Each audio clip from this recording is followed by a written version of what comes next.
Buat teman-temanku yang baru gabung, bisa cek di playlist untuk urutan videonya, dan bisa juga cek di playlist untuk judul barunya. Bab 478, Jatuh dari Langit. Seluruh tempat hening, semua orang saling memandang, mata mereka terfokus pada Yang Xuanfeng di lapangan. Niscaya, kecuali ada yang buta, jelas bagi semua orang bahwa Yang Xuanfeng akhirnya menang dalam pertandingan ini. Yang Xuanfeng tetap berada di alun-alun, tampak mengerikan tetapi jernih. Di sisi lain, Liu Wuyin tidak hanya terlempar keluar dari ring tetapi juga pingsan, dia jelas terluka lebih parah daripada Yang Xuanfeng. Pemenangnya tidak salah lagi. Di perkemahan negeri Qian, gemuruh sorak-sorai muncul secara spontan, terutama di kalangan anggota keluarga kerajaan, yang sangat gembira. Yang Xuanfeng telah menang, mengalahkan lawan kuatnya Liu Wuyin, membuktikan kekuatannya dan memamerkan kekuatan kerajaan negeri Qian. Sebaliknya, kubu negeri Yun murung, banyak seniman bela diri negeri Yun memasang ekspresi enggan, berharap mereka bisa turun ke medan perang dan memulihkan keadaan. Sayang, kegagalan itu sudah pasti, tidak ada kebencian yang dapat mengubahnya. Saat ini, beberapa anggota keluarga kerajaan negeri Yun telah menggendong Liu Wuyin yang tak sadarkan diri, dan setelah meminum beberapa pil, dia perlahan terbangun. Begitu dia sadar, dia melihat ke arah Yang Xuanfeng di ladang, matanya diwarnai kekecewaan. Bagaimanapun, dia telah kalah dari si jenius yang lahir dari keluarga kerajaan. Tidak seorang pun tahu seberapa besar usaha yang telah dilakukan Liu Wuyin untuk kompetisi akbar di antara ketiga negara ini. Setelah dipilih oleh negara Yun, dia dipenuhi dengan harapan, ingin mengalahkan para jenius dari negara lain dalam kompetisi akbar untuk membuktikan dirinya. Liu Wuyin ingin membuktikan bahwa dia dapat bersaing dengan siapapun bahkan tanpa asal-usul yang bergengsi. Sayangnya, dia kalah dari Yang Xuanfeng, yang mengguncang keyakinannya. Mungkinkah seorang jenius kultivator bebas tidak pernah sebanding dengan kejeniusan kekuatan besar? Kepahitan, frustrasi, kehilangan, dan emosi kompleks lainnya menyelimuti Liu Wuyin, meski wajahnya tampak tenang, namun jauh dari kata tenteram.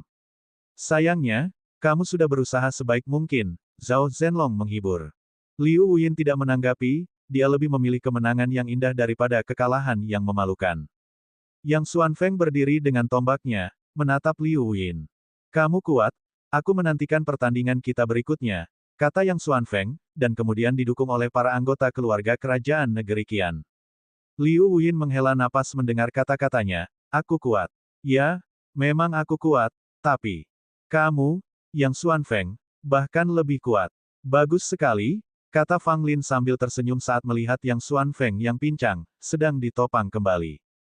Yang Xuanfeng menggelengkan kepalanya, dia bahkan tidak ingin berbicara. Ini adalah kemenangan. Dia hampir kehilangan separuh hidupnya dalam pertandingan yang nyaris dimenangkan ini, itu memang jauh dari kata indah. Kita bisa istirahat sekarang, kata Fang Lin lesu. Yang Xuanfeng duduk di sebelahnya dan bertanya, apakah Han Xiaoxing sudah tiba? Fang Lin menjawab dengan senyum misterius, segera. Di negeri Yun, Liu Wuyin telah pergi berobat, 2 dari 3 talenta terbaik negeri Yun telah dikalahkan, hanya menyisakan 1, Zhao Zhenji. Banyak mata tertuju pada Zhao Zhenji, tekanan yang dialaminya tentu lebih dari sekadar gunung. Chen Wu dan Liu Wuyin telah kalah, dia adalah harapan terakhir untuk menjaga martabat negara Yun. Jika dia ingin menyelamatkan mukanya, maka Zhao Zhenji harus mengalahkan semua orang lain untuk tetap tidak terkalahkan. Namun, baik Fang Lin maupun Yang Xuanfeng, yang dapat bersaing dengan Zhao Zhenji, tampak tak terkalahkan. Fang Lin mengalahkan 2 talenta papan atas dari kerajaan Meng, Huang Haoshan dan Yuxin, dan juga mengalahkan Chen Wu dengan kekuatan yang tak terbayangkan. Dia telah menjadi sosok yang paling memukau dalam kompetisi besar, tak tertandingi oleh siapapun.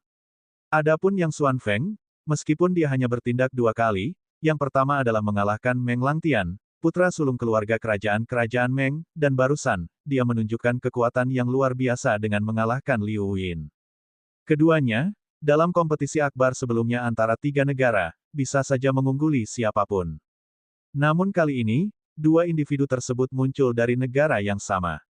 Itu agak aneh. Sebelum kompetisi dimulai, tidak seorang pun yang dapat membayangkan bahwa negeri Qian akan begitu kuat, sebagian besar mendukung negeri Yun. Faktanya, ada lebih banyak lagi orang yang memuji negeri Meng, mengingat banyaknya keajaiban yang muncul dalam beberapa tahun terakhir. Sebagai perbandingan, negara Qian tampak agak lemah. Namun yang mengejutkan, sangat mengejutkan, semua orang terdiam saat mengetahui bahwa negeri Qian sangat kuat dalam kompetisi akbar ini, sampai pada taraf yang menyebalkan. Yang terpenting, negeri Qian baru memiliki 2 peserta sejauh ini, dan peserta ketiga belum muncul, jadi tidak ada yang tahu seberapa tangguh peserta ketiga dari negeri Qian. Tantangan yang dihadapi Zhao Senji sekarang adalah bagaimana menyelamatkan muka negeri Yun. Sebenarnya, caranya sederhana, kalahkan Fang Lin dan Yang Xuanfeng. Ini tidak hanya akan memulihkan kehormatannya, tetapi juga menunjukkan kekuatannya, dan membangun ketenarannya yang tak terkalahkan. Saat ini, Zhao Senji sedang menilai Fang Lin dan Yang Xuanfeng. Dia sedang mempertimbangkan siapa yang akan dipilih sebagai lawan pertamanya. Meskipun Chen Wu dan Liu Wuyin sama-sama kalah, Zhao Senji tidak panik. Sebaliknya, ia tetap tenang, yang merupakan cerminan kepercayaan dirinya terhadap kemampuannya, dan tanda bahwa ia tak terkalahkan. Senji, sekarang semuanya tergantung padamu, Zhao Zhenlong berbicara dengan suara yang berat dan berwibawa, namun tidak menunjukkan rasa khawatir. Orang-orang dari keluarga kerajaan negeri Yun juga memandang Zhao Senji, dengan fanatisme dan kekaguman terlihat jelas di wajah mereka. Jangan khawatir, dengan kehadiranku di sini, negeri Yun tidak akan terkalahkan, kata Zhao Senji ringan. Mendengar ini, semangat juang negara Yun melonjak.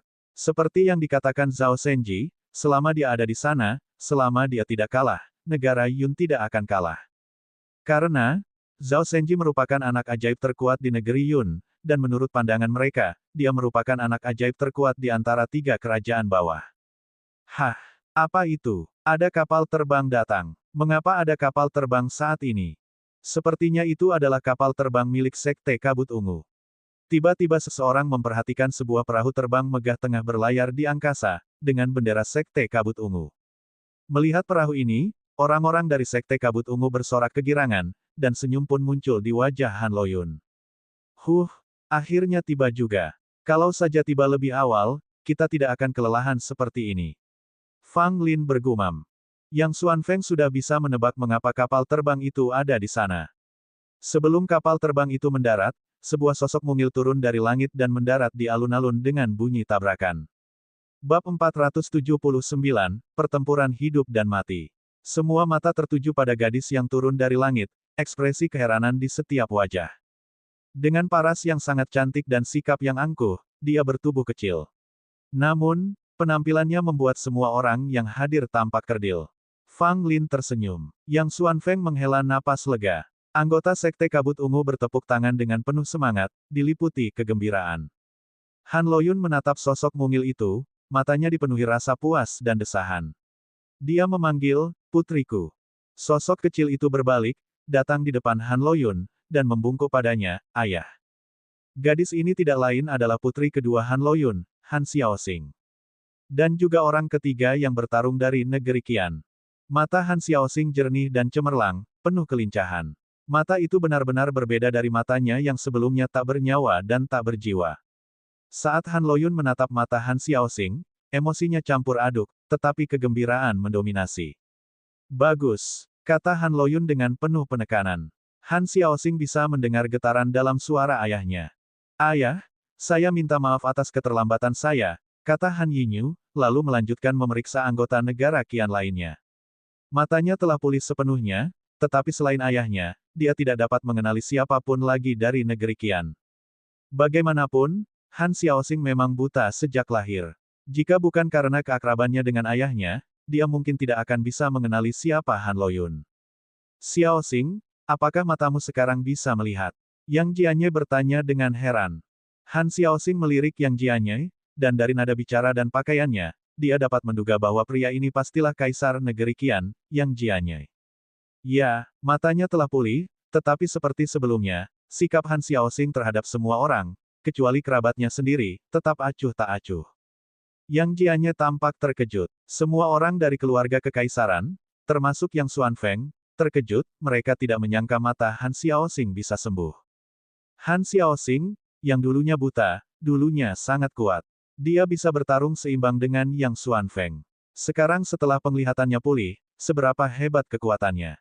Saat ini, Han Loyun memberitahu Han Xiaoxing tentang kontes yang sedang berlangsung di antara 3 negara dan memperkenalkannya kepada Yang Xuanfeng dan Fang Lin.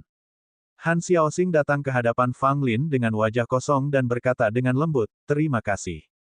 Fang Lin tahu bahwa gadis ini sedang mengungkapkan rasa terima kasihnya karena telah menyembuhkan penglihatannya. "Tidak apa-apa, tidak apa-apa. Kehadiranmu membuat Yang dan aku berjuang keras. Jadi lawan terakhir, Zhao Senji, adalah milikmu," kata Fang Lin sambil tersenyum lebar. "Nona Xiaoxing, jangan remehkan Zhao Senji. Dia sangat kuat dan kita harus bersiap sepenuhnya," Yang Xuan Feng memperingatkan. Han Xiaoxing mengangguk, lalu melangkah ke arena. "Han Xiaoxing dari negara Qian ada di sini, Zhao Senji, majulah dan temui kematianmu." Han Xiaoxing berseru dengan dingin, tatapannya tertuju pada bagian negara Yun. Mendengar ini, semua orang yang tidak mengetahui identitas Han Xiaoxing tampak terkejut. Apakah itu Han Xiaoxing? Jadi, orang ketiga dari negara Qian adalah dia. Putri kedua Han Loyun, bukankah dia seharusnya buta? Tidak, matanya tampak normal. Mungkin mereka sudah sembuh. Kerumunan itu riuh. Pernyataan Han Xiaoxing membuat marah orang-orang di negara Yun. Apa ini? Beraninya dia menuntut Zhao Senji untuk menemui ajalnya. Dia pikir dia siapa? Zhao Senji melangkah ke arena dengan ekspresi cemberut. "Jadi, kamu Han Xiaoxing." Han Xiaoxing memandang Zhao Senji dengan dingin, "Dan Anda adalah Zhao Senji." Keduanya mempertanyakan identitas masing-masing. Tak satu pun menjawab, karena menjawab akan memberikan keuntungan. Betapa menyedihkannya negara Qian, memaksa seorang gadis kecil untuk berduel melawanku. Membosankan sekali. Zhao Senji mencibir, matanya menunjukkan penghinaan yang jelas terhadap Han Xiaoxing. Itu bisa dimengerti. Dibandingkan dengan Yang Xuan Feng, ketenaran Han Xiaoxing jauh lebih rendah, mengingat dia dulunya buta.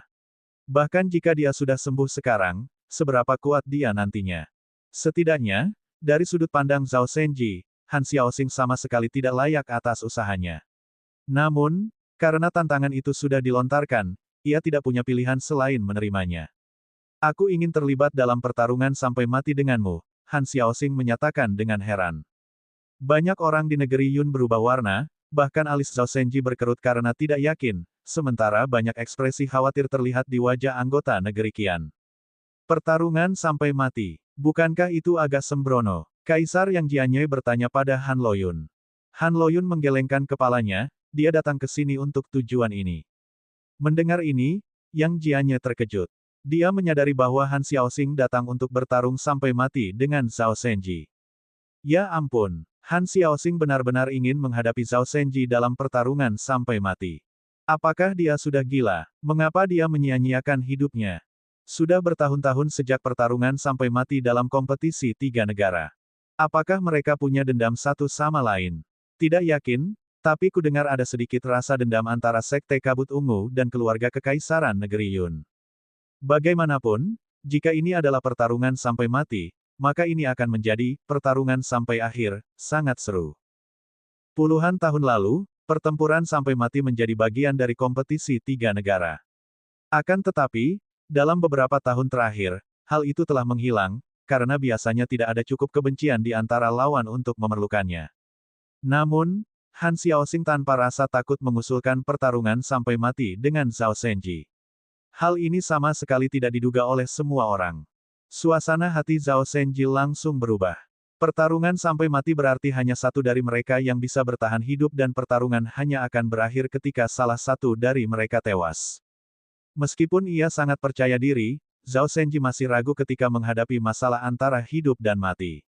"Apakah kamu sudah gila?" kata Zhao Senji. Han Xiaoxing menatapnya dengan tenang, ketenangan yang menimbulkan rasa takut. "Pertempuran bukan hanya tentang menang, tetapi juga tentang hidup atau mati," kata Han Xiaoxing, menunjukkan tekad yang luar biasa kuat. Zhao Senji marah. Apakah dia tampak takut akan pertempuran sampai mati? "Baiklah, jika kau mencari kematian, aku akan memenuhi keinginanmu." Zhao Senji mencibir, menerima tantangan Han Xiaoxing untuk bertarung sampai mati. Mereka kemudian menandatangani perjanjian duel maut, yang dengan jelas menyatakan bahwa jika salah satu di antara mereka mati, tidak ada yang bisa mencegahnya. "Aku penasaran mengapa kau menantangku bertarung sampai mati," tanya Zhao Senji. Han Xiaoxing menjawab dengan acuh tak acuh, karena semua orang di keluarga Kekaisaran Negeri Yun pantas mati. "Kurang ajar, sangat tercela. Beraninya dia mengutuk keluarga Kekaisaran Negara Yun kita." Perkataan Han Xiaoxing benar-benar membuat marah orang-orang dari keluarga Kekaisaran Negara Yun. Mereka menyerangnya satu per satu. Bab 480, Keterampilan Murid Han Xiaoxing. Mata Zhao Senji juga sepenuhnya menjadi gelap, tanpa mengucapkan sepatah kata pun, satu-satunya pikiran dalam benaknya adalah, bunuh wanita ini. Tentu saja, pikiran yang sama juga ada di benak Han Xiaoxing. Karena mereka telah menandatangani perjanjian kematian, mereka berdua memiliki pikiran untuk saling membunuh dalam pertempuran ini, tidak akan berhenti sampai kematian menjemput. Di pihak negara Qian, semua orang mendukung Han Xiaoxing. Meskipun mereka khawatir tentang hasil pertandingan yang menentukan itu, yang bisa mereka lakukan sekarang hanyalah mendukungnya. Sebelum mereka menyadarinya, Han Xiaoxing bergerak. Dia sangat cepat, mencapai Zhao Senji dalam sekejap mata. Mencari kematianmu sendiri. Zhao Senji berteriak, melemparkan pukulan yang menentukan. Meskipun itu adalah pukulan biasa, pukulan itu masih membawa kekuatan yang sangat besar. Jika seniman bela diri lapisan ke-9 elemen tanah lainnya, mereka tidak akan mampu menahan pukulan Zhao Senji. Dengan tatapan tenang dan kalem, Han Xiaoxing menghindari pukulan Zhao Senji dengan gerakan cepat, lalu langsung muncul di belakangnya. Melihat teknik gerakan Han Xiaoxing yang begitu lincah, sedikit keterkejutan muncul di wajah Fang Lin. Tampaknya agak mirip dengan keterampilan langkah 9 surga miliknya. Hanya bisa berlari. Zhao Senji mencibir, lalu berbalik dan menendang. Sekali lagi, Han Xiaoxing dengan mudah mengelak dan membalas serangan telapak tangan, dengan angin telapak tangan yang kuat dan kekuatan batin yang melonjak. Mata Zhao Senji berkilat penuh penghinaan. Seberapa kuatkah serangan telapak tangan yang lembut itu? Di tempat, Zhao Senji juga menyerang dengan telapak tangan, menunjukkan momentum yang mencengangkan, seolah-olah dapat menghancurkan gunung. Ledakan. Kedua telapak tangan saling bertabrakan, dan aura mengerikan meletus dalam sekejap, menyebabkan tanah di bawah kaki mereka retak. Wajah Zhao Senji menunjukkan sedikit keterkejutan. Meskipun dia mengerahkan seluruh kekuatan untuk serangan telapak tangan ini, Han Xiaoxing tetap tenang, tanpa mengalami kerugian apapun. Seketika, Zhao Senji melayangkan pukulan lain yang ditujukan langsung ke wajah Han Xiaoxing. Pukulan ini bahkan lebih hebat, nampaknya lebih kuat dari serangan telapak tangan sebelumnya. Dengan ekspresi dingin yang tak kunjung reda, Han Xiaoxing pun melayangkan pukulan dengan tangannya yang lain. Gemuruh. Kali ini, setelah konfrontasi, Han Xiaoxing mundur beberapa langkah, begitu pula Zhao Senji. Tak satu pun dari mereka tampaknya menang. Penonton tercengang. Banyak yang tidak menyangka Han Xiaoxing begitu kuat, dan mampu menandingi Zhao Senji. Tidak heran dia berani melawan Zhao Senji. Dia memang memiliki kekuatan yang luar biasa. Zhao Senji mungkin benar-benar bertemu tandingannya kali ini. Sulit untuk mengatakannya sekarang, Zhao Senji belum menunjukkan kekuatan aslinya. Han Xiaoxing mungkin sama saja, dia belum memberikan seluruh kemampuannya. Bagaimanapun, aku masih percaya Zhao Senji memiliki peluang lebih baik untuk menang. Untuk pertama kalinya, ekspresi Zhao Senji berubah serius. Dia menyadari bahwa dia telah meremehkan Han Xiaoxing. Dia mungkin lebih muda beberapa tahun darinya, tetapi kekuatannya memang luar biasa. Akan tetapi, meski begitu, Zhao Senji tetap percaya bahwa dirinya tidak akan gagal, dipenuhi keyakinan akan kemenangan. Karena dia adalah Zhao Senji, yang terkuat di negeri Yun. Lagi, Zhao Senji meraung, menghentakkan kakinya ke tanah dengan keras. Tanah hancur berkeping-keping, dan bagaikan anak panah yang lepas dari busurnya, dia menyerang Han Xiaoxing. Han Xiaoxing berdiri diam, matanya menatap dingin ke arah Zhao Senji. Tiba-tiba, momentum yang melonjak keluar darinya. Itu seperti sungai yang meluap dengan deras. Aura ini mengejutkan Zhao Senji, tetapi sudah terlambat baginya untuk menarik kembali jurusnya. Han Xiaoxing meninju. Tinju kecilnya seakan dapat menghancurkan bintang-bintang. Ledakan. Sementara Zhao Senji juga meninju, dia terpental oleh pukulan Han Xiaoxing. Apa? Kerumunan orang terkesiap karena terkejut. Zhao Senji sebenarnya dalam posisi yang kurang menguntungkan, karena dilempar oleh Han Xiaoxing. Zhao Senji mendarat di tanah, tersandung dan merasakan sensasi mati rasa di lengannya, wajahnya kehilangan semua warna. Setengah langkah asal surgawi. Zhao Senji berseru sambil menggertakkan giginya. Ya, Han Xiaoxing sekarang berada di alam asal surgawi setengah langkah, melangkah setengah jalan menuju jajaran pembangkit tenaga asal surgawi. Meskipun dia belum menjadi pembangkit tenaga listrik asal surgawi sejati, Han Xiaoxing telah menunjukkan kekuatan yang sangat dekat dengan pembangkit tenaga listrik asal surgawi. Jika dia maju lebih jauh, Han Xiaoxing akan menjadi master sejati asal surgawi, dan tidak akan ada yang bisa menghentikannya. Zhao Senji tidak pernah membayangkan bahwa tingkatan Han Xiaoxing akan begitu tinggi, kekuatannya begitu dahsyat, benar-benar di luar dugaannya. Bersiaplah untuk mati, kata Han Xiaoxing, dan dalam sekejap mata, dia muncul di belakang Zhao Senji. Serangan yang menyerupai hujan deras mendekat. Meskipun Han Xiaoxing bertubuh mungil, serangannya sangat tajam. Setiap serangannya kejam dan menentukan, diarahkan langsung ke titik-titik vital. Lengan Zhao Senji masih mati rasa, dan dia hanya bisa memblokir secara defensif, tidak dapat menemukan kesempatan untuk melakukan serangan balik. Fang Lin, yang tidak jauh dari situ, semakin terkejut. Yang membuatnya heran bukanlah kekuatan Han Xiaoxing, melainkan teknik gerakannya. Teknik gerakan yang digunakan Han Xiaoxing memang mirip dengan jurus langkah 9 surga miliknya.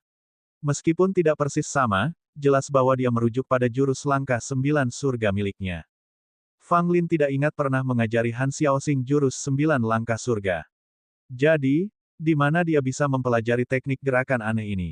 Situasi di lapangan berubah dengan cepat, tetapi Han Xiaoxing tetap mengendalikan keadaan, menggabungkan teknik gerakan dan strategi serangan, dan berhasil menekan Zhao Senji.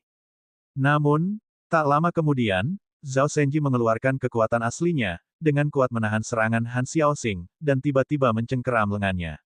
Tidak bagus. Melihat ini, banyak orang dari negara Qian mulai khawatir. Mati, Zhao Senji meraung, lengannya tiba-tiba mengembang, dipenuhi dengan kekuatan yang mengerikan. Tepat saat Zhao Senji bermaksud merobek lengan Han Xiaoxing dengan kekuatan kasar, mata Han Xiaoxing tiba-tiba bersinar terang. Tubuh Zhao Senji langsung membeku, seolah berubah menjadi batu, bahkan ekspresi wajahnya menjadi kaku. Han Xiaoxing dengan tenang melepaskan diri dari cengkeraman Zhao Senji, dan mendaratkan serangan telapak tangan di dadanya. Berdebar, Zhao Senji memuntahkan seteguk darah. Tubuhnya kembali bebas, tetapi wajahnya masih menunjukkan ekspresi terkejut. Baru saja, Zhao Senji merasa tubuhnya membeku, sama sekali tidak bisa bergerak. Perasaan itu terlalu aneh. Apakah itu hanya, sepertinya itu adalah keterampilan murid. Han Xiaoxing benar-benar menguasai keterampilan murid. Dulu dia buta, sekarang dia bisa menggunakan pupil skill. Mata Han Xiaoxing berkilauan dengan cahaya yang tidak biasa. Jika diperhatikan dengan ama, pupil matanya tampak seperti bunga teratai hitam yang mekar. Di antara membuka dan menutupnya mata, bunga teratai hitam itu tampak bimbang antara mekar dan layu. Bab 481, Kekuatan Darah Iblis. Dulu, kebutaan merupakan kelemahan terbesar dan penderitaan terbesar Han Xiaoxing. Namun, sekarang, Han Xiaoxing telah pulih dan bahkan mengembangkan keterampilan murid yang sangat kuat, mengubah kelemahan sebelumnya menjadi kekuatan yang sempurna. Dapat dikatakan bahwa Han Xiaoxing sekarang tidak memiliki kelemahan. Dia tidak memiliki kekurangan. Matanya bukan lagi titik lemahnya, tetapi justru telah menjadi senjata terkuatnya. Teratai hitam mata adalah keterampilan murid kuno yang sangat berharga bagi Sekte Kabut Ungu. Bahkan dalam sejarah Sekte Kabut Ungu, hanya 2 atau 3 orang yang berhasil mengolahnya dengan sukses. Menurut legenda, pupil skill ini diwariskan oleh pendiri Sekte Purple Mist. Kekuatannya tidak dapat diprediksi. Setiap leluhur Sekte Purple Mist yang berhasil mengembangkan pupil skill ini meninggalkan jejak di 3 kerajaan bawah dan menjadi terkenal di dunia. Sekarang, keterampilan murid kuno dari Sekte Kabut Ungu ini berkobar lagi di mata Han Xiaoxing, menunjukkan kekuatannya yang luar biasa. Sulit untuk membayangkan bahwa seorang gadis yang terlahir buta dapat berhasil mengembangkan keterampilan murid kuno seperti itu. Kesempatan memang tak terlukiskan. Ketika Zhao Senji melihat cahaya di mata Han Xiaoxing, dia tidak berani ceroboh lagi. Dia menyentuh alisnya dan sebuah celah muncul. Adegan ini mengejutkan semua orang yang hadir, termasuk beberapa individu berpangkat tinggi yang tidak dapat mempertahankan ketenangannya. Mata roh. Retakan yang muncul di dahi Zhao Senji adalah mata roh. Begitu mata roh terbuka, semua eksistensi ilusi akan lenyap, setiap gerakan lawan akan terlihat jelas oleh Zhao Senji, bahkan berpotensi menangkal keterampilan murid misterius milik Han Xiaoxing. Bagaimanapun, mata roh adalah mata primordial dan dapat dibandingkan dengan keterampilan murid kuno. Zhao Senji memang sangat kuat. Di usianya yang masih muda, dia sudah menguasai mata roh. Han Xiaoxing mungkin memiliki keterampilan murid, tetapi Zhao Senji memiliki mata roh untuk perlindungan. Ini akan menjadi pertunjukan yang bagus. Dengan mata roh, siapa yang bisa bersaing? Dia mungkin satu-satunya talenta muda di 3 kerajaan bawah yang telah mengembangkan mata roh. Semua orang berseru kagum. Munculnya mata roh secara signifikan meningkatkan peluang kemenangan Zhao Senji. Namun, tidak banyak yang terkejut di pihak negara Qian karena mereka pernah melihatnya sebelumnya. Orang yang menggunakan mata roh terakhir kali tentu saja Li Guanxin, yang dikalahkan oleh Fang Lin dan kehilangan tempatnya di kompetisi utama. Zhao Senji bukan satu-satunya talenta muda di 3 kerajaan bawah yang telah mengembangkan mata roh. Setidaknya di negara Qian, ada satu lagi, Li Guanxin, yang juga memiliki mata roh. Sayangnya, ada yang memiliki mata roh, ada yang memiliki keterampilan murid. Bagaimana kita, orang biasa, bisa hidup? Fang Lin berkata sambil tersenyum pahit. Saat kata-katanya jatuh, semua orang di sekitarnya menatapnya dengan aneh. Meskipun dia tidak memiliki pupil skill atau spirit eye, dia memiliki banyak kemampuan aneh. Meskipun mata roh sulit diperoleh, aku sudah menyentuh sedikit esensinya. Sebelum mencapai tahap asal surgawi, aku pasti bisa membukanya. Yang Xuan Feng berkata, dengan sedikit keengganan di wajahnya. Bakat Yang Xuan Feng sama sekali tidak kalah dengan bakat Li Guanxin dan Zhao Senji. Namun, baik Li Guanxin maupun Zhao Senji telah membuka mata roh mereka, yang membuat Yang Xuan Feng tidak mau dan merasa bahwa dirinya tertinggal satu langkah. Jangan khawatir, kamu akan membuka mata rohmu sebelum aku melakukannya. Fang Lin menepuk bahu Yang Xuan Feng dan berkata. Pada saat ini, pertarungan antara Zhao Senji dan Han Xiaoxing menjadi semakin sengit. Salah satu dari mereka menggunakan pupil skillnya, dengan bunga teratai hitam yang mekar, mencoba untuk membatasi gerakan Zhao Senji lagi. Di sisi lain, mata roh Zhao Senji memancarkan cahaya yang menetralkan kekuatan keterampilan pupil Han Xiaoxing. Dia juga melihat setiap gerakan Han Xiaoxing. Tidak peduli seberapa kecil cacatnya, dia akan menangkapnya. Pertarungan ini perlahan berubah menjadi persaingan antara pupil skill dan spirit eye. Pupil skill dan spirit eye yang jarang terlihat kini saling berhadapan. Siapa yang lebih kuat dan siapa yang lebih lemah sulit untuk dikatakan untuk sementara waktu. Hanya itukah kekuatanmu? Dengan hanya keterampilan murid, kau ingin mengalahkanku. Zhao Senji tiba-tiba mencibir, berbicara dengan nada menghina. Han Xiaoxing tetap diam, memanfaatkan setiap kesempatan untuk terus menyerang. Biarkan aku menunjukkan kepadamu seni bela diri keluarga kerajaan negeri Yunku. Zhao Senji tertawa. Tiba-tiba pola hijau rumit muncul di wajah dan lengannya, seperti teks yang sulit dipahami atau tanda aneh. Ini dia, keahlian unik keluarga kerajaan negeri Yun.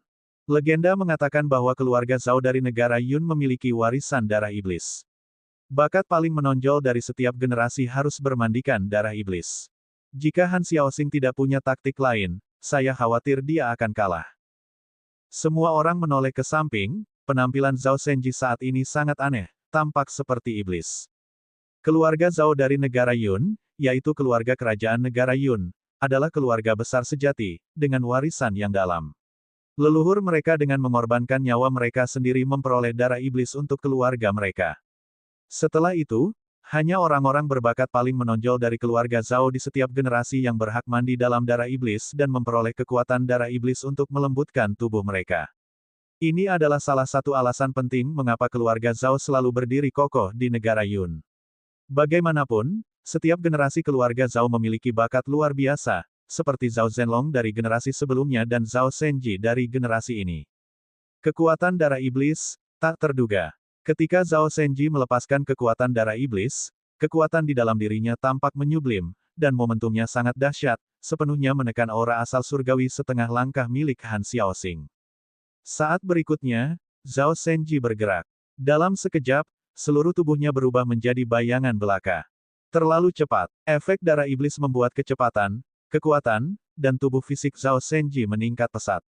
Pada saat ini, Zhao Senji beberapa kali lebih kuat dari kondisi biasanya.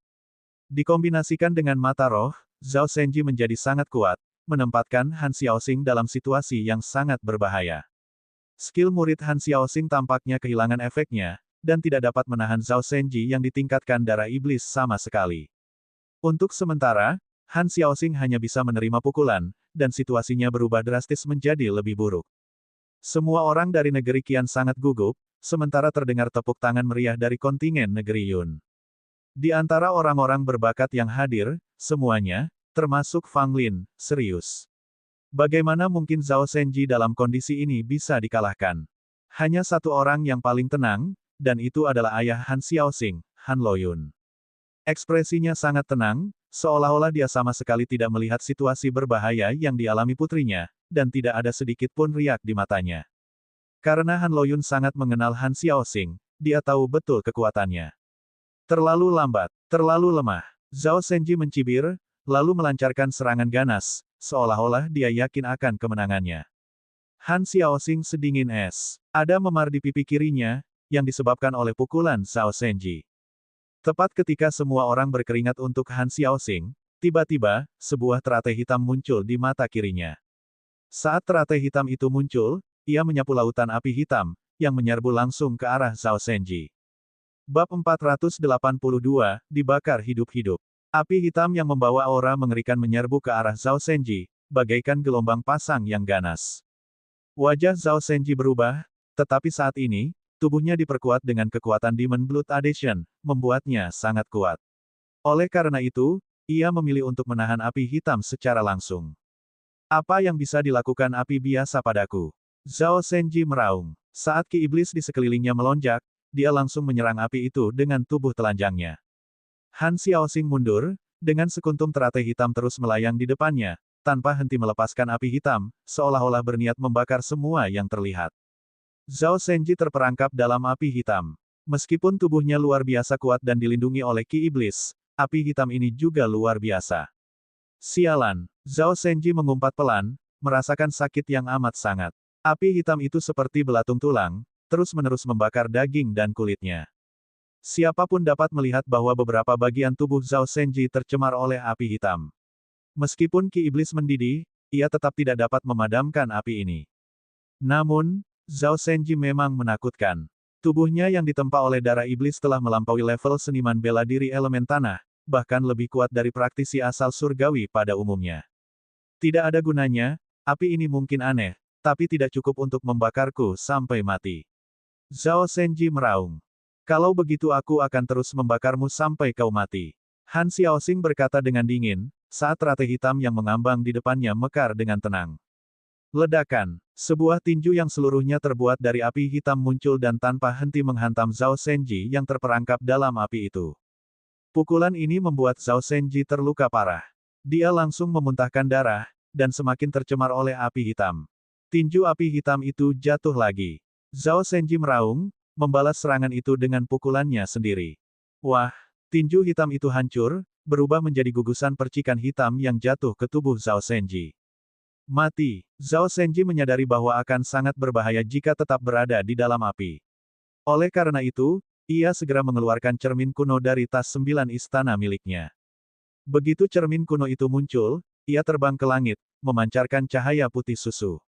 Kekuatan hisap yang kuat muncul, terus-menerus menarik api hitam ke dalam cermin. Han Xiaoxing mendengus, lalu mengulurkan tangan gioknya yang berubah menjadi tangan besar berwarna ungu dan menggenggam cermin itu erat-erat. Retakan. Tangan ungu itu mengerahkan kekuatan, yang seketika menghancurkan cermin kuno itu, yang tidak berhasil menyerap banyak api hitam. Zhao Senji menggertakkan giginya. Pada titik ini, dagingnya mulai membusuk dan rasa sakitnya semakin kuat. Bahkan dengan perlindungan ki iblis, dia merasakan penderitaan yang tak tertahankan. Lapisan cahaya muncul dari mata roh Zhao Senji, menyelimuti tubuhnya dan untuk sementara menghalangi invasi api hitam. Ledakan. Saat berikutnya, Zhao Senji memanfaatkan kesempatan untuk melepaskan diri dari api hitam di sekitarnya, menyerang Han Xiaoxing dengan pukulan dahsyat. Tetapi pada saat itu, teratai hitam yang melayang di depan Han Xiaoxing tiba-tiba menyerbu ke tubuh Zhao Senji. Pergerakan Zhao Senji seketika terhenti dan wajahnya pucat pasi. Ah! Zhao Senji terus berteriak. Sepertinya dia sedang mengalami penderitaan yang luar biasa.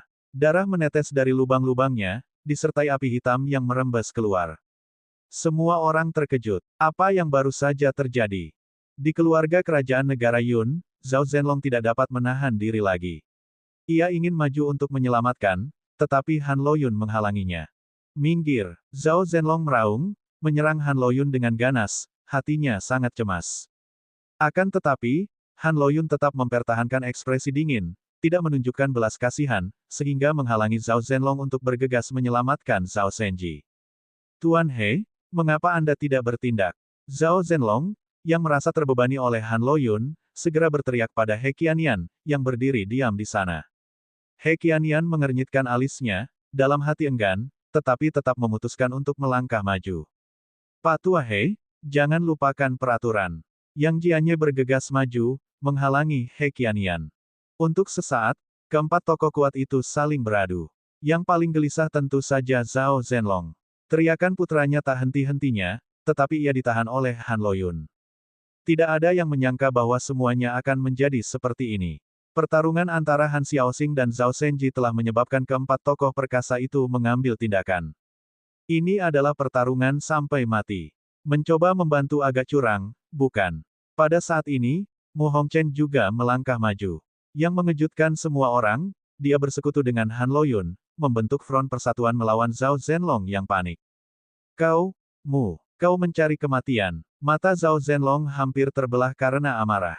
Han Loyun saja sudah membuatnya sakit kepala, dan sekarang bahkan Mu Hongchen menentangnya. Ini benar-benar ancaman bagi hidupnya. Han Loyun, kau berutang budi padaku. Mu Hongchen menggoda Han Loyun saat dia datang membantunya. Tetapi Han Loyun tidak menghiraukannya, dan lebih berkonsentrasi menghadapi Zhao Zhenlong. Cepat, ayo selamatkan pangeran. Pada titik ini, berbagai anggota keluarga kerajaan negeri Yun menyerbu ke depan, mencoba menyelamatkan Zhao Senji. Sialan, apa kita tidak terlihat? Fang Lin mengumpat, memimpin keluarga kerajaan negara Qian dan Sekte Kabut Ungu ke depan. Fang Lin adalah yang paling ganas, mengayunkan tongkat tulangnya yang besar, menghantam beberapa anggota keluarga kerajaan negeri Yun yang berhamburan dengan beberapa serangan. Suasana berubah menjadi kacau. Ini bisa dibilang situasi paling buruk yang pernah terjadi dalam kompetisi tiga negara. Para penonton tercengang, butuh waktu lama bagi mereka untuk bereaksi terhadap situasi tersebut. Ya dewa, apakah ini perang antara tiga negara? Apa yang sebenarnya terjadi? Bagaimana bisa tiba-tiba menjadi seperti ini? 5 tokoh teratas terlibat dalam pertempuran, sungguh pemandangan yang langka. Di tengah kekacauan itu, semua orang bertarung satu sama lain, namun area di sekitar Han Xiaoxing dan Zhao Senji tetap tidak terganggu. Han Xiaoxing menatap Zhao Senji yang tengah menggeliat kesakitan di tanah dengan tatapan dingin, wajahnya tidak menunjukkan rasa simpati maupun belas kasihan. Zhao Senji memang sudah hampir mati. Ada api yang membakar tubuhnya, membakar semua organ dalam tubuhnya hingga meridian dan tulangnya. Rasa sakitnya tak terlukiskan. Bagian dalam tubuh Zhao Senji hampir seluruhnya terbakar. Namun, karena adesi darah iblisnya, vitalitasnya luar biasa. Bahkan dalam kondisinya saat ini, dia masih hidup. Zhao Senji berusaha keras mengangkat kepalanya, tatapannya dipenuhi dengan kedengkian dan keputusasaan saat dia menatap Han Xiaoxing. Sesaat kemudian, bola matanya terbakar. Api hitam memenuhi rongga matanya. Sebuah teratai hitam terbang keluar dari tubuh Zhao Senji, kembali ke mata kiri Han Xiaoxing. Han Xiaoxing memejamkan matanya sejenak dan membukanya kembali, matanya kembali normal. Dan Zhao Senji telah dibakar hidup-hidup. Ah, anakku! Zhao Zhenlong mengeluarkan raungan sedih dan marah, kehilangan akal sehatnya dan dengan gegabah melawan Han Loyun sampai mati. Ledakan. Pada saat itu, seluruh relik sekte langit virtual bergetar. Setelah itu, aliran cahaya gelap muncul, menyelimuti area dengan radius 100 mil. Bab 483, Krisis Turun. Cahaya hitam pekat, mirip awan yang bergulir, menyelimuti seluruh area seluas 100 mil di sekitar reruntuhan sekte langit virtual. Itu seperti mangkuk yang terbalik, menjebak semua orang yang ada di dalam lokasi sekte langit virtual. Akan tetapi, pada saat itu, suasana alun-alun tersebut luar biasa ramai dan hampir semua orang tertarik ke dalamnya, sehingga untuk sementara waktu, tidak seorang pun menyadari apa yang telah terjadi. Aku akan membunuh kalian semua. Bunuh kalian semua. Aku akan membalas dendam demi anakku. Zhao Zhenlong sudah gila, benar-benar gila. Menyaksikan kematian mengerikan putra sulungnya dengan mata kepalanya sendiri tetapi tidak berdaya menghentikannya membuat mata Zhao Zhenlong melotot karena marah, kehilangan akal sehatnya.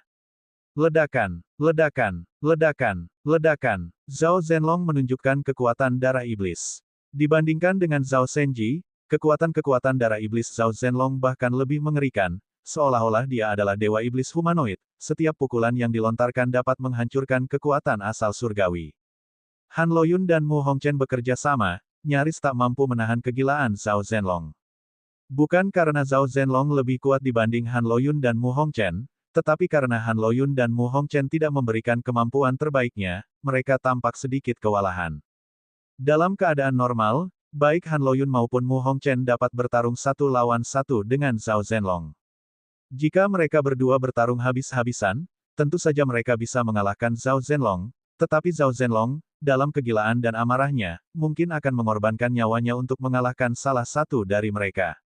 Apakah kamu pernah mengantisipasi situasi hari ini ketika kamu menyakiti istriku? Han Loyun berkata dengan dingin. Tiba-tiba, sebuah gunung hantu ungu muncul di antara jentikan tangannya, dan dengan balok yang dapat menekan 9 langit, Zhao Zhenlong dihancurkan dengan suara gemuruh. Tubuh Zhao Zhenlong diselimuti oleh ki iblis, dan bahkan ketika dihantam oleh gunung ungu, ia terus meraung dalam kegilaan. Tepat saat Zhao Zhenlong hendak menggunakan metode yang lebih mengerikan, seekor burung abu-abu tiba-tiba melompat keluar dari atas awan hitam yang bergolak. Burung abu-abu ini muncul sambil berteriak panjang, menukik langsung ke arah Zhao Zhenlong bagaikan meteor yang mengejar bulan. Minggir! Mata Zhao Zhenlong memerah sepenuhnya, dia bahkan tidak melihat ke arah burung abu-abu itu, dan hanya mengayunkan pukulan yang sangat dahsyat. Namun pada saat berikutnya, burung abu-abu itu menabrak Zhao Zhenlong, dan paruhnya yang tajam menusuk dengan keras ke dada Zhao Zhenlong. Wajah Zhao Zhenlong berubah drastis, vitalitasnya tiba-tiba berkurang, seolah-olah dia telah kehilangan semua energinya, tidak dapat bergerak. Han Loyun dan Mu Hongchen yang berada di atas, serta beberapa orang lain di antara penonton, semua melihat pemandangan ini dan wajah mereka berubah drastis.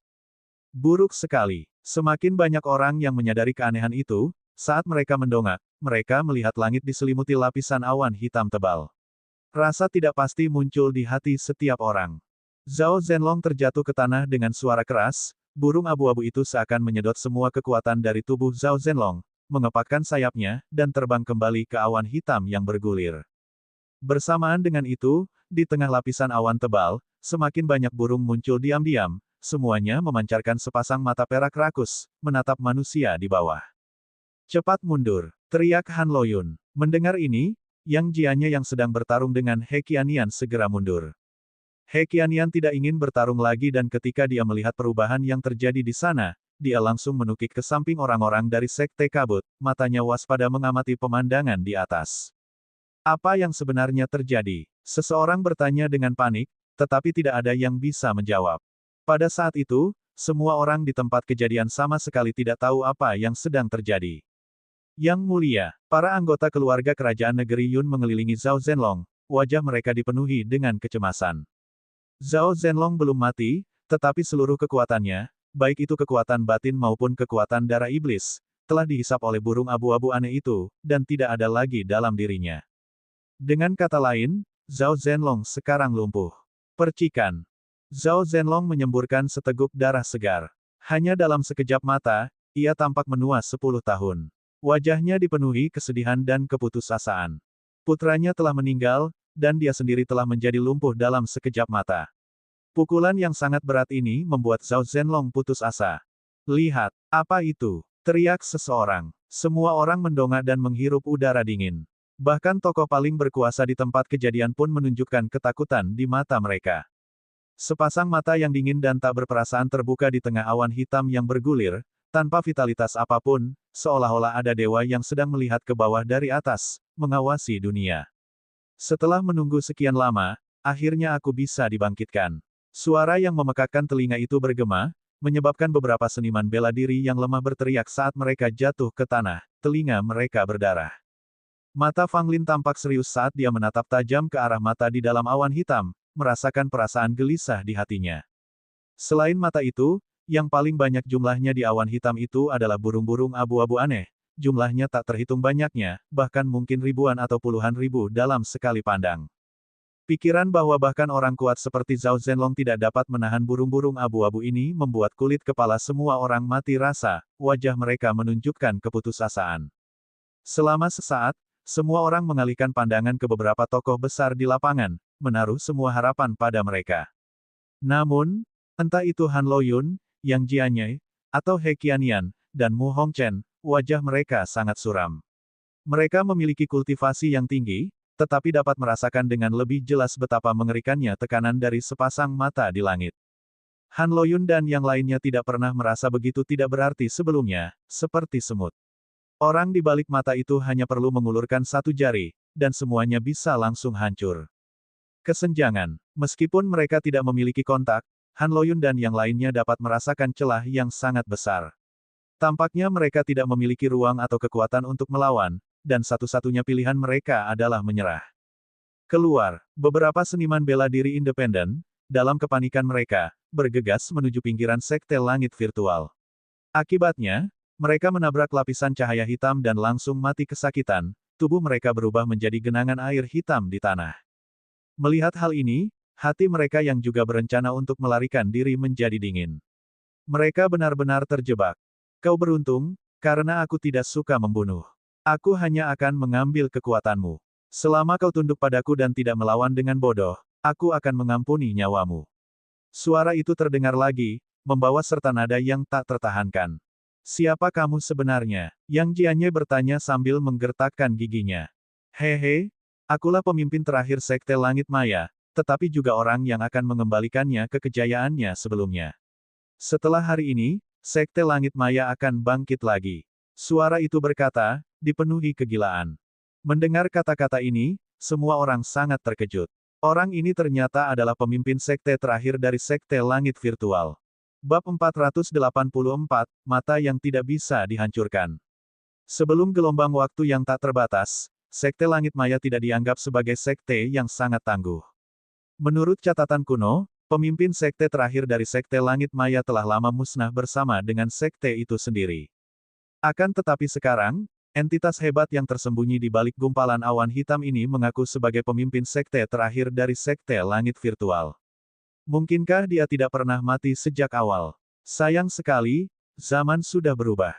Yang perkasa sudah tumbang, dan hanya kalian, orang-orang sekaliber ini yang hampir tidak bisa menghidupkanku kembali, kata makhluk misterius itu dengan nada menyesal.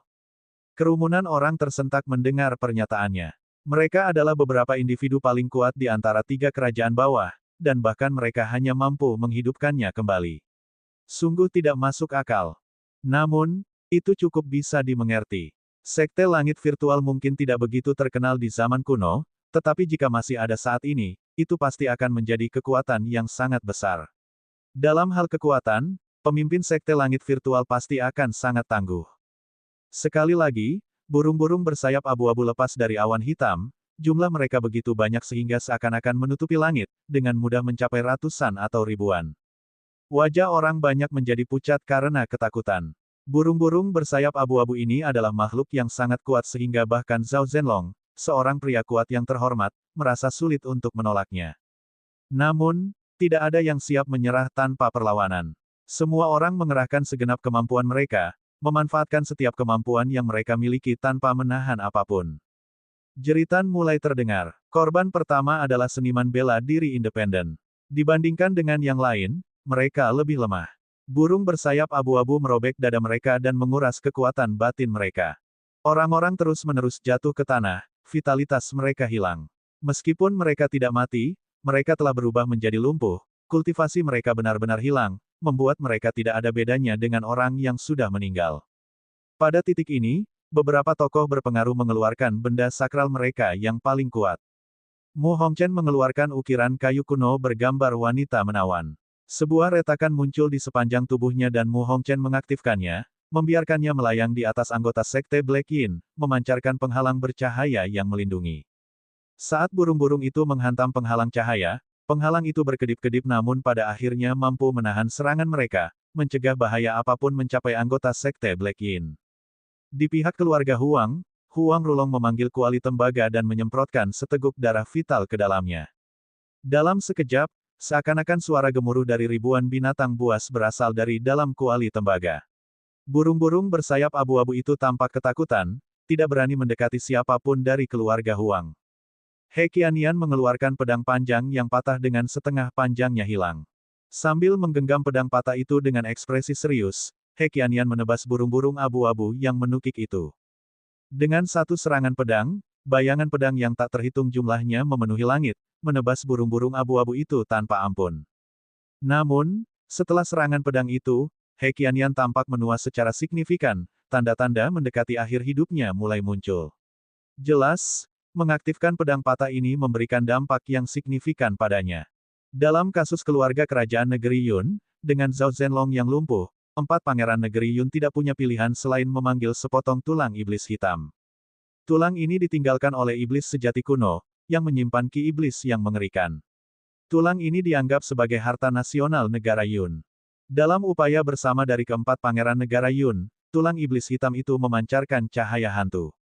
Setelah itu, tangan hitam raksasa yang memegang energi iblis yang tak terukur terwujud. Itu tidak hanya menghancurkan banyak burung abu-abu, tetapi juga menjangkau awan gelap, bermaksud untuk menekan entitas misterius itu.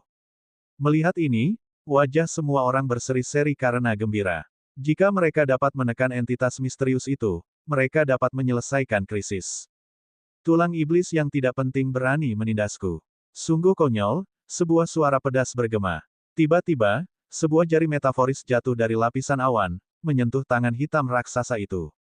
Dalam sekejap, tangan iblis hitam itu hancur berkeping-keping, mengecil menjadi titik-titik kecil cahaya hitam, kembali ke tulang iblis. Keempat pangeran dari negara Yun memuntahkan seteguk darah segar, wajah mereka pucat. Kultivasi mereka tidak mampu menghadapi entitas misterius itu. Mungkinkah bahkan kekuatan tulang iblis tidak dapat menghadapinya? Di pihak negeri Qian, Yang Jianye mengeluarkan sebuah buku kuno yang robek, yang tampak memancarkan aura sangat kuno hingga terasa seperti bisa runtuh kapan saja. Membuka gulungan buku itu akan mengungkapkan banyak kata-kata dan tanda-tanda aneh yang tidak dapat dipahami. Bersenandung, sosok hantu naga sejati muncul, memancarkan cahaya keemasan yang menyelimuti semua orang dari keluarga kerajaan negeri Qian, melindungi mereka. Apakah itu buku harta karun naga sejati? Ternyata keluarga kerajaan negara Qian benar-benar mendapatkan benda suci ini. Namun, karena volumenya robek, kekuatannya kemungkinan berkurang secara signifikan. Semua orang yang melihat ke arah negeri Qian memperlihatkan ekspresi keheranan, menyaksikan bayangan naga berkelok-kelok melayang di atas cahaya kemasan. Burung abu-abu manapun yang terkena radiasi ini langsung musnah, hancur berkeping-keping. Mengenai Sekte Kabut Ungu, benda suci Han Loyun sangat aneh, sebuah bola mata. Bola mata itu berwarna merah darah, sebesar kepalan tangan. Han Loyun mengucapkan mantra, memicu bola mata itu untuk melepaskan aura yang luar biasa. Burung-burung abu-abu di dekatnya langsung musnah. Mata yang tidak bisa dihancurkan yang cukup bagus. Aku akan mengambilnya. Entitas misterius yang tersembunyi di dalam lapisan awan itu tampak terkejut. Segera setelah itu, sebuah tangan besar dan keriput terjulur keluar dari awan, membawa serta tekanan yang tak tertahankan yang ditujukan pada Sekte Kabut Ungu. Wajah Han Loyun menjadi gelap saat ia berusaha keras untuk mengaktifkan mata yang tidak dapat dihancurkan. Sebuah sinar yang dipenuhi cahaya penghancur melesat keluar dari bola mata itu, menghantam tangan yang keriput itu dengan kekuatan penuh. Tangan keriput itu terhenti sejenak karena sebuah jarinya patah. Sayang sekali, meskipun mata yang tidak bisa dihancurkan itu kuat, kultivator yang menggunakannya terlalu lemah. Mereka tidak dapat memanfaatkan kekuatan sebenarnya dari mata yang tidak bisa dihancurkan, entitas misterius itu berkata dengan nada mengejek saat tangan keriput itu turun. Semua seniman bela diri dari Sekte Kabut Ungu dipenuhi dengan keputusasaan. Apakah entitas misterius ini bermaksud untuk melenyapkan mereka sepenuhnya? Dan jika mata yang tidak dapat dihancurkan diambil, apa yang dapat mereka lakukan untuk melawan burung abu-abu yang menakutkan itu? Fang Lin menggertakkan giginya, merasa tak berdaya. Kekuatannya sendiri, meskipun tangguh di antara generasinya, sangat tidak berarti dalam situasi ini. Dia tidak dapat melakukan apapun dan hanya bisa menyaksikan kejadian yang terjadi. Adapun Han Xiaoxing, tangannya terkepal erat. Dia baru saja membunuh Zhao Senji dan sebelum dia sempat merayakannya, mereka sudah menghadapi krisis. Han Loyun menggigit giginya, menyadari bahwa ia memiliki keterampilan rahasia yang dapat menyalurkan kekuatan penuh mata yang tidak bisa dihancurkan, melepaskan serangan yang hampir setara dengan kekuatan penuh seorang ahli alam abadi. Namun, aktivasi keterampilan rahasia ini harus dibayar dengan harga yang mahal. Setelah diaktifkan, Han Loyun tidak hanya akan menderita luka parah, tetapi juga menghadapi kemungkinan penurunan kultivasinya, bahkan terkadang mempertaruhkan nyawanya. Di saat genting ini, saat Han Loyun sedang bimbang, sebuah suara kuno dan serak berbisik ke telinga Fang Lin, janjikan aku satu syarat, dan aku akan turun tangan untuk menyelesaikan situasi ini. Bab 485, Demon Saint mengambil tindakan. Suara ini keluar secara tiba-tiba, mengejutkan Fang Lin. Siapa itu? Siapa yang bicara? Fang Lin melihat sekeliling, tetapi tidak bisa melihat apapun. Para pengikut Sekte Kabut Ungu di sekitarnya tampak panik. Apakah kau lupa siapa aku, setelah mengurungku di tungku pil itu? Suara itu terdengar lagi, agak dingin. Mendengar kata-kata ini, Fang Lin langsung mengerti. Itu adalah suara dari orang suci iblis mayat tua yang kering. Memikirkan hal ini, Fang Lin berkeringat dingin. Apakah mayat tua kering telah terbangun dari tidurnya? Apakah kecerdasannya telah pulih? Dan dia bahkan tidak menyadari apapun. Jika mayat tua kering itu menyimpan niat jahat, Fang Lin mungkin tidak akan tahu bagaimana dia meninggal. Wah, kesadaranku hanya sebentar saja. Janjikan satu hal padaku, dan aku akan menyelesaikan situasi saat ini, kata orang suci iblis mayat tua kering. Fang Lin berpikir dalam hati, kondisi apa? Buatkan aku pil nirwana, ucap mayat tua kering itu. Wajah Fang Lin menunjukkan keterkejutan setelah mendengar kata-kata ini, pil nirvana adalah pil kelas 6. Itu adalah pil kelas 5 tingkat tinggi, hampir mendekati kelas 6, membutuhkan sejumlah besar bahan dan prosedur rumit untuk memurnikannya. Biasanya, hanya penyuling pil 6 kuali yang dapat berhasil membuatnya. Bahkan untuk penyuling pil 5 kuali, mungkin hanya berhasil sekali dalam 100 percobaan. Fang Lin secara alami tahu cara memurnikan pil nirvana, tetapi dengan kemampuannya saat ini, dia tidak akan mampu melakukannya. Paling tidak, dia harus menunggu sampai kekuatannya mencapai alam spirit vein.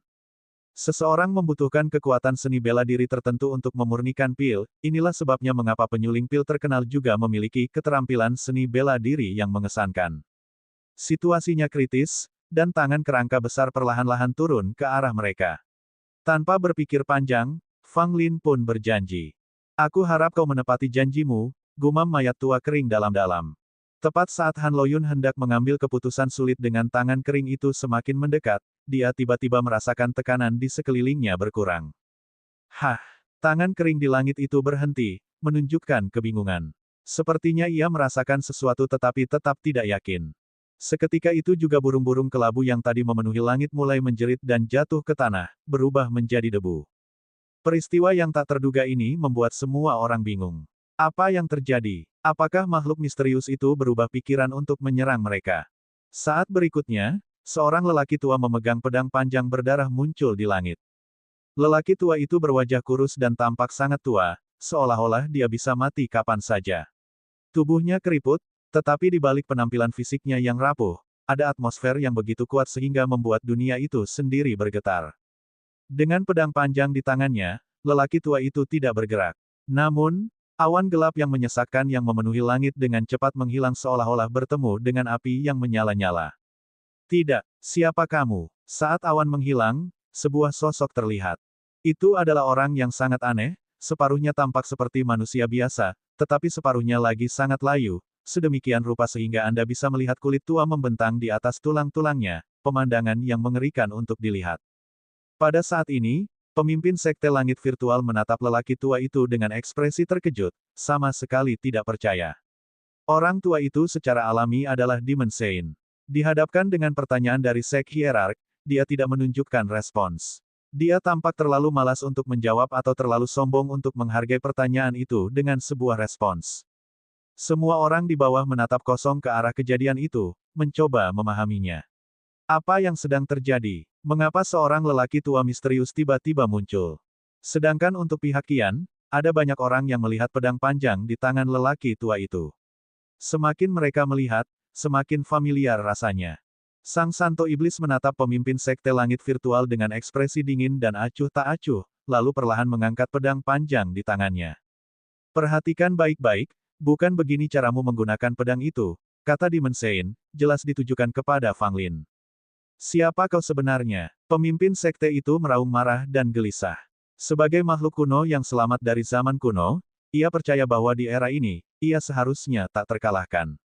Namun, menghadapi lelaki tua ini, ia merasakan kepanikan yang semakin meningkat. Bahkan sebelum lelaki tua itu bergerak, ia merasakan dorongan untuk berbalik dan melarikan diri. Sang Santo Iblis tetap diam, tanpa menjawab. Ia mengayunkan pedang panjangnya ke arah pemimpin Sekte Langit Virtual. Wah, ayunan pedangnya bagaikan kemunculan kembali dewa kuno, membelah langit yang jauh dengan kekuatannya. Serangan tunggal ini membutakan semua orang sesaat. Mereka tidak dapat melihat apapun, dan kesadaran mereka terasa seperti membeku. Pukulan itu begitu kuat sehingga bahkan lautan luas yang berjarak ribuan mil pun menjadi gempar, menyebabkan banyak sekali binatang laut yang meraung dan meraung. Dan serangan ini menyebabkan banyak makhluk menakutkan di negeri itu membuka mata mereka. Wajah pemimpin Sekte Langit Virtual dipenuhi dengan ketakutan. Saat Demon Saint menghunus pedangnya, dia tahu bahwa dia sudah mati. Tidak ada peluang untuk bertahan hidup, tidak ada kesempatan untuk melarikan diri. Mereka berada pada level yang sama sekali berbeda, kekuatan pukulan ini cukup untuk melenyapkan bukan hanya satu pemimpin Sekte Langit Virtual, tetapi ratusan dari mereka. Jika hierarki orang-orang di bawah dianggap sebagai dewa, Santo Iblis akan menjadi Raja Dewa yang menakutkan bagi hierarki Sekte Langit Virtual. Tidak, teriak pemimpin Sekte Langit Virtual saat pedang Ki menelannya, melarutkan daging dan tulangnya hingga semuanya menjadi abu. Pemimpin Sekte Langit Virtual yang beberapa saat lalu tampak tangguh dan tak terkalahkan oleh siapapun, telah menjadi abu dalam sekejap mata, tanpa meninggalkan jejak apapun. Setelah membantai pemimpin Sekte Langit Virtual, Sang Santo Iblis lenyap seketika, beserta pedangnya, kembali ke tas istana 9 milik Fang Lin. Hanya Fang Lin yang menyaksikan adegan Demon Saint membunuh pemimpin Sekte Langit Virtual. Yang lainnya seolah-olah membeku, mereka tidak mendengar apapun, tidak melihat apapun, bahkan kesadaran mereka tampak membeku pada saat itu. Baru setelah Demon Saint menghilang, semua orang mendapatkan kembali kemampuan mereka untuk bergerak. Banyak yang menunjukkan ekspresi bingung, sementara yang lain hilang arah, melihat ke langit tetapi tidak melihat apapun. Krisis yang seharusnya mampu menyapu bersih semua orang di tempat kejadian, lenyap begitu saja. Mengapa aku merasa seperti kehilangan sebagian ingatanku? Aku juga tidak ingat apa yang baru saja terjadi. Kemana perginya pemimpin Sekte Langit Virtual? Mengapa dia tidak ada di sini? Saya tidak tahu, saya tidak bisa mengingatnya. Orang-orang mulai berbicara, dan semakin banyak di antara mereka yang menyadari bahwa mereka sepertinya telah kehilangan ingatan dan tidak dapat mengingat bagaimana hierarki Sekte Langit Virtual menghilang. Bahkan tokoh-tokoh terkemuka pun mengernyit, ingatan mereka pun hilang. Jelas, seseorang telah memanipulasi ini, dengan sengaja menghapus ingatan mereka. Sensasi ini tidak menyenangkan, jelas bahwa sesuatu terjadi, tetapi mereka tidak dapat mengingatnya. Namun, sebagian besar dari mereka merasa senang dan lega, seperti selamat dari bencana. Terlepas dari bagaimana, mereka selamat. Fang Lin diam-diam menghela napas lega. Beruntung mayat tua kering telah menghapus ingatan semua orang, kalau tidak, dia mungkin akan mendapat masalah. Kenapa kau menatapku? Fang Lin tiba-tiba menyadari bahwa Han Xiaoxing tengah melemparkan pandangan curiga ke arahnya. Bab 486, Keluarga Kerajaan yang Kejam. Han Xiaoxing menatap Fang Lin dengan tatapan curiga yang jelas di matanya. Semua orang lain telah menghapus sebagian kecil ingatan mereka, tetapi Han Xiaoxing adalah satu-satunya pengecualian. Ketika Demon Saint menghapus ingatan semua orang, dia menggunakan pupil skill. Teratai di matanya terbuka, dan bahkan Demon Saint tidak dapat menghapus ingatan Han Xiaoxing. Oleh karena itu, selain Fang Lin, Han Xiaoxing adalah satu-satunya orang yang menyaksikan Santo Iblis membunuh Master Sekte Langit Virtual. Meskipun dia tidak tahu siapa lelaki tua itu, pedang di tangannya memberinya perasaan yang sangat familiar. Han Xiaoxing dulunya buta, tetapi Fang Lin juga menggunakan pedang panjang berwarna merah tua, dan Han Yinyu telah menggambarkan penampilan pedang itu kepada Han Xiaoxing. Jadi ketika dia melihat lelaki tua itu memegang pedang yang sangat mirip, ditambah dengan kata-katanya, bukan begini cara menggunakan pedang ini, Han Xiaoxing secara naluriah curiga bahwa itu ada hubungannya dengan Fang Lin. Namun, Han Xiaoxing, saat ini, tidak banyak bicara dan tidak menginterogasi Fang Lin. Dia tahu bahwa Fang Lin juga memiliki banyak rahasia. Meskipun mereka yang hadir merasa tidak yakin, karena ingatan mereka telah terhapus, mereka tidak dapat memikirkan petunjuk apapun dan harus melupakannya. Pada saat ini, semua orang yang hadir menyadari bahwa turnamen Tri Negara tampaknya pada dasarnya sudah berakhir pada titik ini. Tiba-tiba, mata semua orang tertuju ke negara Qian, terutama yang Xuan Feng, Han Xiaoxing, dan Fang Lin. Mereka menarik perhatian semua orang. Ketiga wakil resmi dari negeri Qian tetap tidak terkalahkan, menyapu bersih semua talenta muda dari negeri Yun dan kerajaan Meng. Tidak diragukan lagi, dalam turnamen Trinegara ini, negara Qian mengklaim kemenangan penuh. Itu adalah kemenangan spektakuler yang tidak diharapkan siapapun. Terlebih lagi, menurut aturan turnamen, negara Meng dan negara Yun harus menyerahkan masing-masing 3 kota, sehingga totalnya 6 kota, untuk menjadi wilayah negara Qian. Meski 6 kota tidaklah banyak, menyerahkan sebagian wilayah mereka sulit diterima oleh negara Meng dan Yun, belum lagi hal itu merupakan suatu aib. Negara Meng tidak terlalu menderita akibat kekalahan mereka tetapi setidaknya tidak ada korban jiwa. Namun, berbeda dengan negara Yun, putra kaisar tertua, Zhao Zhenji, dibunuh oleh Han Xiaoxing. Bahkan kaisar, Zhao Zhenlong, menjadi cacat, tidak ada bedanya dengan orang yang sudah meninggal. Hal ini telah mengakibatkan kerusakan yang signifikan pada keluarga kerajaan negeri Yun, bahkan hingga ke akar-akarnya. Tokoh paling menonjol di generasi negeri Yun tidak diragukan lagi adalah Zhao Zhenji dan jika dia tidak gugur, dia pasti ditakdirkan untuk memerintah negeri Yun di masa depan. Akan tetapi, sekarang setelah Zhao Zhenlong menjadi lumpuh dan Zhao Zhenji meninggal, dengan ketidakhadiran yang tidak adil dari pasangan ayah anak yang hebat ini, kekuatan keluarga kerajaan negeri Yun niscaya akan menurun secara signifikan. Bahkan jika orang lain naik tahta, kekuatan mereka pasti akan kalah dibandingkan Zhao Zhenlong. Jadi dapat dikatakan bahwa kerajaan Yun mengalami kerugian besar kali ini. Bahkan jika semua orang meninggal, selama Zhao Zhenlong dan putranya masih hidup, keluarga kerajaan Yun akan menerimanya. Namun, kedua tokoh terpenting ini mengalami kemalangan. Tidak sulit membayangkan kekacauan yang akan dihadapi keluarga kerajaan Yun. Pada saat ini, para anggota keluarga kerajaan Yun yang masih hidup memperlihatkan ekspresi duka, terutama keempat pangeran Yun, wajah mereka dipenuhi dengan kesedihan. Kali ini, negeri Yun benar-benar menderita. Kaisar lumpuh dan putra mahkota meninggal, gumam seseorang. Sayang sekali, Zhao Zhenji adalah seorang jenius, tetapi dia berakhir seperti ini, kata yang lain. Zhao Zhenlong benar-benar bernasib buruk. Jika dia memanfaatkan harta pelindung nasional tepat waktu, dia tidak akan mengalami nasib seperti ini, orang ketiga menimpali. Setelah mengalami kemunduran ini, keluarga kerajaan negeri Yun pasti akan mengalami kemunduran untuk beberapa waktu, simpul yang lain. Banyak orang menyampaikan pendapat mereka, semuanya menyesalkan nasib keluarga kerajaan negeri Yun.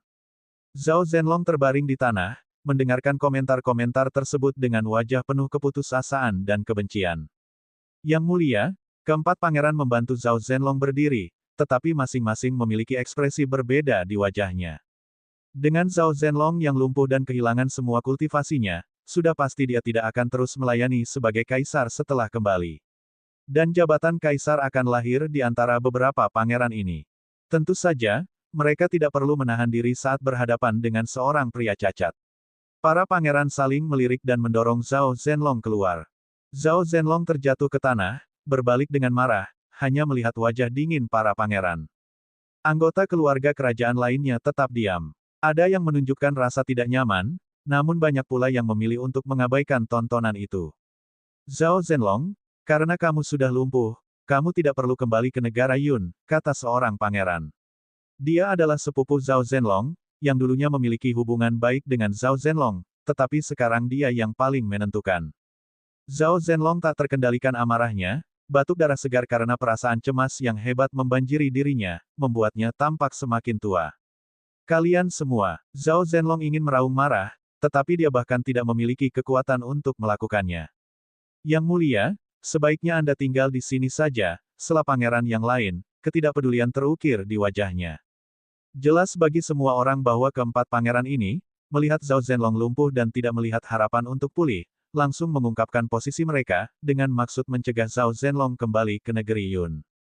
Lagi pula, dengan lumpuhnya Zhao Zhenlong, tahta kerajaan kini siap diperebutkan oleh keempat pangeran ini. Pepatah lama itu benar adanya, tidak ada ikatan keluarga dalam keluarga kerajaan. Prinsip ini ditunjukkan dengan cemerlang dalam keluarga kerajaan Yun. Sebelumnya, mereka semua menghormati Zhao Zhenlong, tetapi sekarang semua sikap mereka berubah. Mereka mungkin sudah membunuh Zhao Zhenlong sekarang jika mereka tidak mendapat balasan atas tindakan keterlaluan mereka. Semua yang hadir menyaksikan dengan dingin dari pinggir lapangan. Hanya sedikit yang menunjukkan simpati. Begitulah kejamnya para bangsawan. Saat Anda berkuasa, semua orang harus tunduk kepada Anda. Namun begitu Anda kehilangan segalanya, banyak orang akan ingin menginjak-injak Anda. Putra-putra Zhao Zhenlong sangat berduka, merasa sangat tidak nyaman di antara para anggota keluarga kerajaan. Zhao Zhenlong lumpuh, Zhao Shenji meninggal, dan garis keturunan mereka mungkin tidak akan memiliki hasil yang baik. Pembalasan sedang terjadi di sini, kata Han Loyun santai, seolah-olah menambahkan bahan bakar ke dalam api. Mendengar kata-kata Han Loyun, amarah memenuhi mata Zhao Zhenlong, dan penyesalan menyelimutinya. Mungkin kejatuhannya disebabkan karena dia menyebabkan kematian istri Han Loyun. Di masa lalu, istri Han Loyun adalah seorang wanita terkenal dan luar biasa yang dikenal di seluruh 3 kerajaan bawah.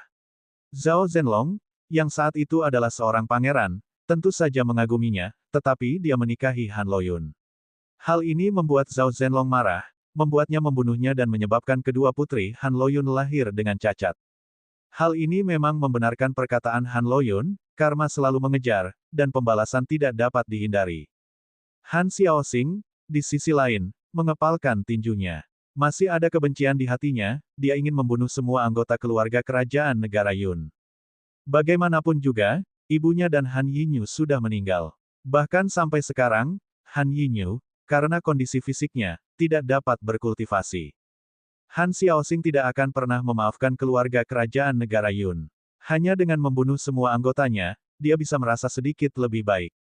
487, Bab 487, Kemenangan Total. Hasil turnamen 3 kerajaan besar tersebar kembali ke kampung halaman dalam sekejap mata. Ketika para seniman bela diri dari negara Yun, Meng, dan Qian mengetahui berita pasti tentang kejuaraan ini, hal itu menimbulkan kegemparan besar.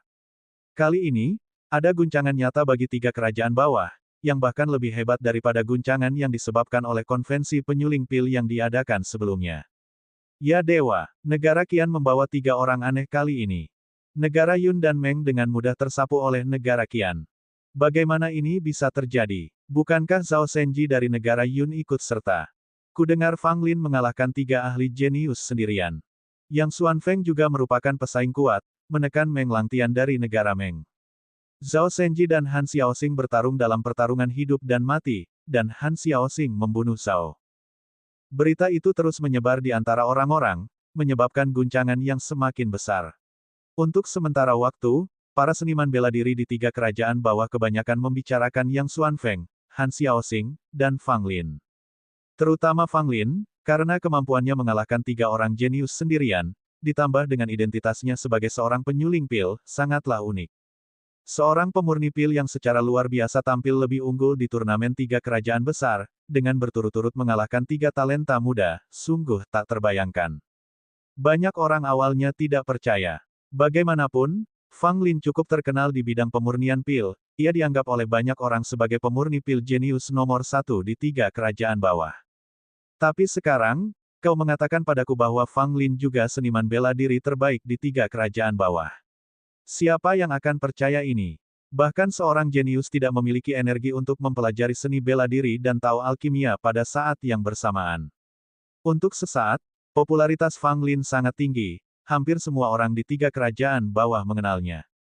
Ketika berita kemenangan besar itu sampai ke negeri Qian, seluruh negeri menjadi gempar dan bersorak kegirangan. Kecuali beberapa kekuatan, hampir semua kekuatan sekte utama di negeri Qian sangat gembira. Terutama sekte kabut ungu dan keluarga kerajaan, semua orang sangat gembira. Itu adalah kemenangan yang belum pernah diraih selama bertahun-tahun di negara Qian. Tentu saja, ada yang senang dan ada yang khawatir. Keluarga Li adalah satu-satunya kekuatan di negara Qian yang tidak bisa merayakan. Ketika berita kemenangan besar negeri Qian tersiar, suasana suram menyelimuti keluarga Li dari atas sampai bawah. Tidak ada alasan lain. Keluarga Li awalnya menduduki posisi dalam daftar utama, tetapi mereka tiba-tiba disingkirkan oleh Fang Lin. Ini merupakan penghinaan bagi keluarga Li.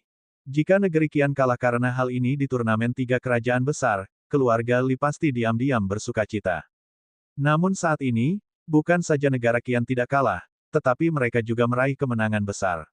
Trio Yang Xuan Feng juga mendapatkan reputasi mereka. Akibatnya, keluarga Li merasa situasi mereka canggung. Lebih dari 1 atau 2 anggota keluarga Li diam-diam mempertanyakan apakah Li Guanxin dapat melakukan hal yang sama seperti Fang Lin jika dia berpartisipasi. Berbicara tentang Li Guanxin, ketika dia mengetahui bahwa Fang Lin telah mengalahkan semua orang lain dalam kompetisi tiga kerajaan yang besar, dia menyemburkan seteguk darah segar karena marah. Dia belum pulih dari pertarungan sebelumnya melawan Fang Lin dan luka-lukanya semakin parah karena amarahnya. Para petinggi keluarga Li juga sangat tidak berdamai. Menurut mereka, jika Li Guanxin pergi, dia pasti akan mendapatkan hasil yang sama. Namun, tidak peduli seberapa besar kepahitan yang mereka miliki, keluarga Li hanya bisa diam menerima situasi saat ini, menekan semua ketidakpuasan dan kemarahan di hati mereka. Dibandingkan dengan suasana gembira di negara Qian, negara Yun dan Meng diselimuti awan suram. Para seniman bela diri dari kedua negara ini sangat marah. Terakhir kali mereka mengalami pukulan yang begitu signifikan adalah pada konvensi pemurni pil ketika nama Fang Lin paling banyak disebutkan. Kini, di turnamen tiga kerajaan besar, Fang Lin kembali menjadi nama yang paling sering disebut. Dialah orang yang sama yang telah merusak moral para petarung kedua negara. Meskipun Yang Xuanfeng dan Han Xiaoxing juga memberikan penampilan yang luar biasa, orang-orang lebih memperhatikan Fang Lin. Untuk sementara, gelar-gelar seperti bakat teratas tiga kerajaan bawah, bakat alkimia dan bela diri, dan seterusnya, semuanya jatuh ke kepala Fang Lin. Meskipun negara Yun dan Meng sangat marah pada Fang Lin, mereka harus mengakui bahwa dia cukup mengesankan. Baik dalam hal Tao alkimia maupun seni bela diri, dia benar-benar sempurna. Setelah turnamen tiga kerajaan besar, keluarga kerajaan negeri Yun dan Sekte Kabut pergi dengan tergesa-gesa, tak pelak lagi meninggalkan Zhao Zhenlong. Dapat disimpulkan bahwa akan terjadi kekacauan besar di negeri Yun yang berkaitan dengan tahta, yang bahkan dapat berdampak pada kebangkitan dan kejatuhan negeri Yun di masa mendatang. Di negeri Meng, keluarga kerajaan negeri Meng pergi di tengah jalan, kemudian Sekte Black Yin dan keluarga Huang juga kembali ke negeri Qian bersama-sama. Hubungan antara kedua kekuatan ini dan keluarga kerajaan negeri Meng tidak begitu harmonis, jadi mereka tidak terlalu terlibat dalam turnamen tiga kerajaan besar. Adapun negeri Qian, pada akhir turnamen tiga kerajaan besar, Han Loyun membawa Yang Xuanfeng, Han Xiaoxing, dan Fang Lin dan berangkat ke kolam darah naga. Negara pemenang turnamen tiga kerajaan besar diizinkan pergi ke kolam darah naga untuk dibaptis. Setiap menit sangat berharga, Han Loyun langsung membawa ketiganya dalam perjalanan, membiarkan Yang Jianye dan yang lainnya kembali ke negeri Qian. Di atas perahu terbang Sekte Kabut Ungu, Han Loyun dan yang lainnya tiba di lokasi kolam darah naga. Mereka melihat gunung yang menjulang tinggi di bawahnya, dengan kolam berwarna kemasan samar di puncak gunung. Kita sudah sampai. Tempat ini adalah kolam darah naga, kata Han Loyun kepada ketiganya.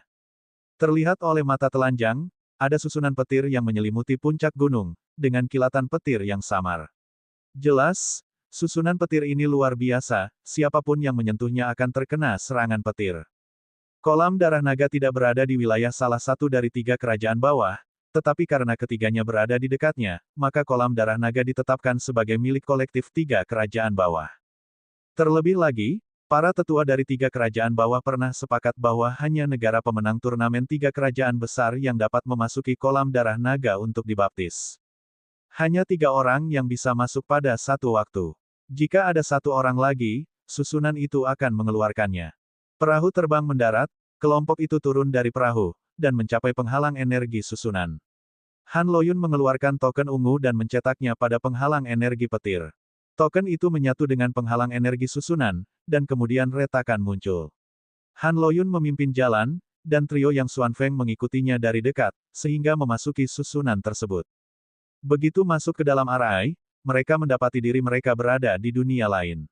Fang Lin dan yang lainnya terkejut karena mereka tidak dapat melihat apapun dari dunia luar di sini, dan pemandangan di sini berbeda dari apa yang mereka lihat dari luar. Namun, setelah dipikir-pikir, itu masuk akal. Ini adalah kolam darah naga, yang merupakan salah satu tempat paling berharga di tiga kerajaan bawah. Tentu saja, tempat itu harus dijaga ketat. Orang tidak dapat melihat lokasi sebenarnya dari kolam darah naga dari luar. Jika mereka dengan gegabah menerobos masuk ke dalam susunan, mereka akan berakhir dengan penghancuran diri.